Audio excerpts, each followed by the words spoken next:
Bueno, hoy nos metemos de lleno en un momento que es pura tensión. Histórica y espiritual. Totalmente. Estamos analizando el capítulo 11 de El Gran Conflicto, que se titula El Protesto. Y la cosa, para la Reforma, en ese momento... Estaba que arde.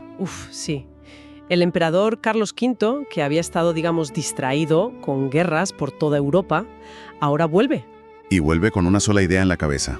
Aplastar la Reforma. Y claro, los gobernantes católicos se están uniendo a él, el ambiente se podía cortar con un cuchillo. Y nuestra misión hoy es meternos en la piel de esta gente, de los que protagonizaron la protesta de Espira en 1529. Entender qué les movía por dentro, ¿no? ¿Qué principios había detrás de una valentía así? Es que el ambiente era tremendo. Hay una cita de Melanchthon, el teólogo, que lo capta perfecto. Escribió: «Somos aquello que el mundo odia y trata de alejar. Pero Cristo mirará a su pobre pueblo y lo preservará». Imagínate llegar a esa reunión, a esa dieta, sabiendo que eres el hereje, el odiado. Claro, si el objetivo de la convocatoria era literalmente acabar contigo. La hostilidad era palpable. Y aún así, el texto cuenta algo fascinante. Sí, que a pesar de que el emperador prohibió cualquier predicación evangélica, miles de personas, miles, iban cada día a los servicios religiosos en la capilla del Elector, de Sajonia. eso te da una pista. No era solo una lucha de príncipes, había una sed espiritual en el pueblo, un hambre por escuchar la Biblia. Claro, no es una élite discutiendo en una sala cerrada. Y en esa sala proponen un decreto, un edicto.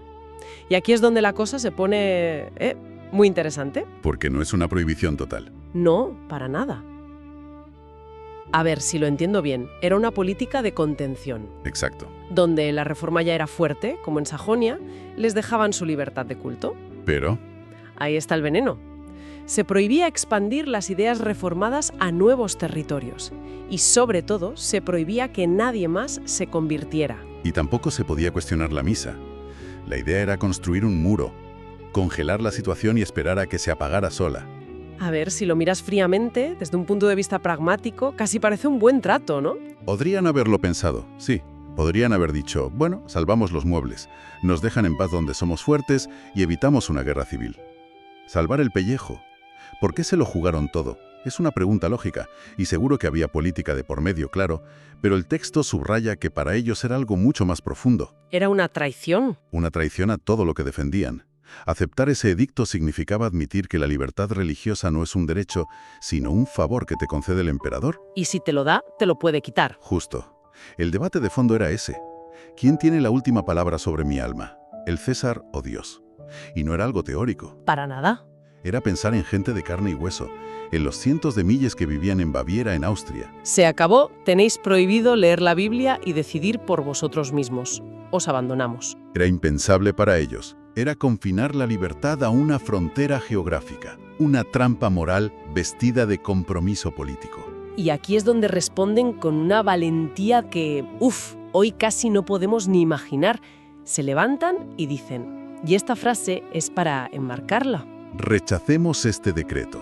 En asuntos de conciencia, la mayoría no tiene poder. ¡Boom!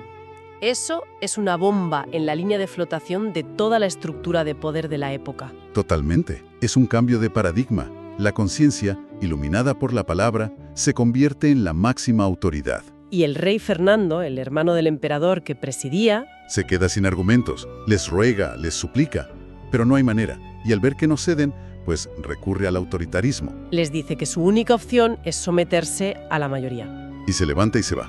Abandona la sala. Un portazo en toda regla, sin darles opción a responder. Vale.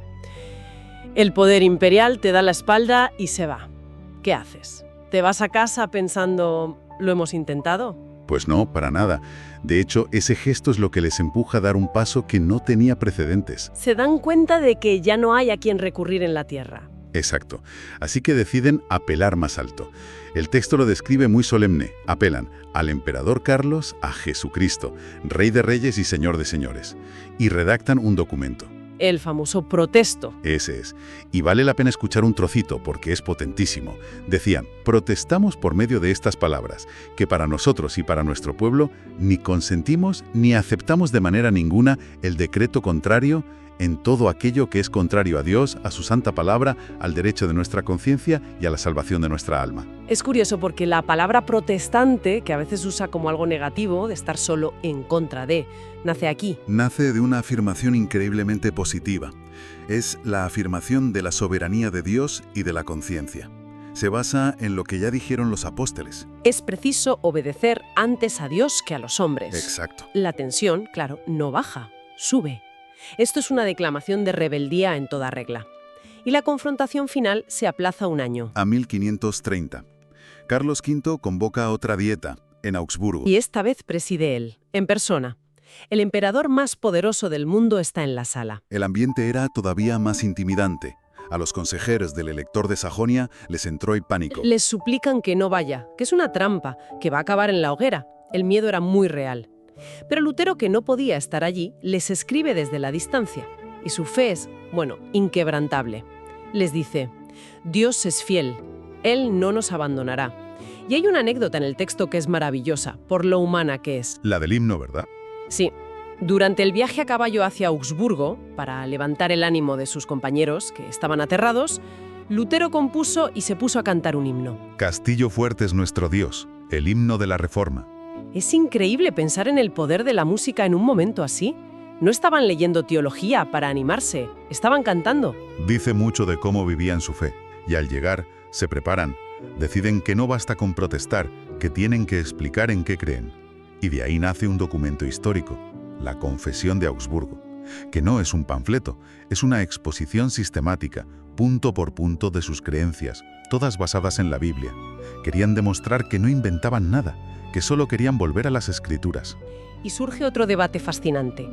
Melanchthon, el teólogo, dice que solo deberían firmar los teólogos y pastores. Parece lógico, ¿no? Es un documento teológico. Pero los príncipes se niegan, en redondo. ¿Por qué? Porque entendieron que aquello ya no era un debate de universidad. Era un acto de confesión personal ante el poder más grande de la tierra. Era un compromiso de vida o muerte. Y las palabras que nos deja el texto son sobrecogedoras. Juan de Sajonia coge la pluma y dice, Dios no permita que me excluyas. Mi sombrero electoral y mi armiño no me son tan preciosos como la cruz de Jesucristo. Y otro príncipe añade algo igual de potente. Prefiero renunciar a mis súbditos y mis tierras, a aceptar cualquier otra doctrina además de la que está contenida en esta confesión. Es que esto lo cambia todo. No es una estrategia política, es una convicción personal por la que estaban dispuestos a perderlo literalmente todo. Exacto. Estaban diciendo, mi identidad como cristiano está por encima de mi identidad como príncipe. Y ese acto tuvo un impacto tremendo. La confesión se leyó en voz alta ante el emperador, y no en latín, sino en alemán. El idioma del pueblo. Y aquí me surge una duda central. ¿Tienen príncipes, poder, ejércitos? Ante la amenaza del emperador, lo lógico sería pensar, vamos a firmar una alianza militar, a prepararnos para la guerra. Claro, ¿por qué no usar la fuerza para defender su fe? Choca de lleno con una de las ideas más firmes de Lutero, ¿verdad? Choca frontalmente. Y fue una de sus grandes luchas. Lutero era inflexible en esto. La reforma no debía, bajo ningún concepto, defenderse con la espada. Su lógica era puramente teológica. Totalmente. Si esto es obra de Dios, Dios la defenderá.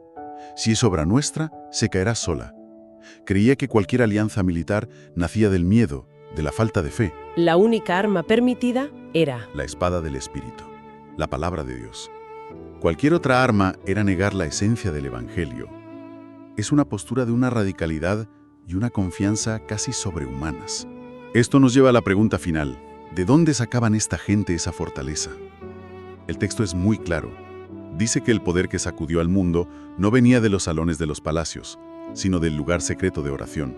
Y da un detalle sobre Lutero que es asombroso. Sí.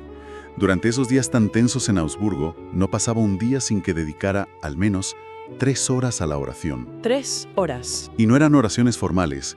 Se le oía desde su habitación, dice el texto, derramar su alma ante Dios con adoración, temor y esperanza, como quien habla con un amigo. Es una imagen fascinante. El mismo hombre que se enfrenta al Papa con esa fiereza y luego en privado, 3 horas, hablando con Dios como un niño. ¿Cómo se come esa dualidad? Es que quizá no es una dualidad. Quizás son las dos caras de la misma moneda. Esa audacia pública nacía precisamente de esa dependencia total en privado. No sentía que era su guerra. Estaba convencido de que era la causa de Dios y por eso se ponía en sus manos. Su confianza no estaba en sí mismo ni en los príncipes, sino en aquel a quien oraba. Por eso la conclusión del capítulo es tan rotunda. Las puertas del infierno no conseguirían prevalecer contra ellos. La fuerza no era suya. Exacto. En definitiva, lo que hemos visto hoy es mucho más que un episodio de la historia. La protesta de Spira, la confesión de Augsburgo, no fueron solo actos de desafío político. Fueron una declaración trascendental. Un manifiesto sobre la soberanía de la conciencia cuando ésta se somete a la palabra de Dios, poniéndola por encima de cualquier poder terrenal. Exacto. Y eso nos deja con una reflexión final que, es inevitable. El propio texto dice que la experiencia de estos nobles reformadores contiene una lección para todas las eras que vendrían. Si eso es cierto, la pregunta nos golpea de lleno hoy. Vivimos en un mundo lleno de presiones, sutiles y no tan sutiles. Para conformarnos, para aceptar el consenso, compiten por nuestra lealtad cada día. Entonces la pregunta que surge de este capítulo no es tanto sobre grandes gestas, sino sobre nuestra vida. ¿Cuáles son nuestras pequeñas dietas de Spira personales? Esos momentos en el trabajo, en la familia, donde la conveniencia o el miedo tiran para un lado, pero nuestra conciencia, nuestros principios, nos exigen ir por otro. Y la pregunta más importante, si ellos encontraron su fuerza en ese lugar secreto de oración, ¿dónde y cómo la encontramos nosotros?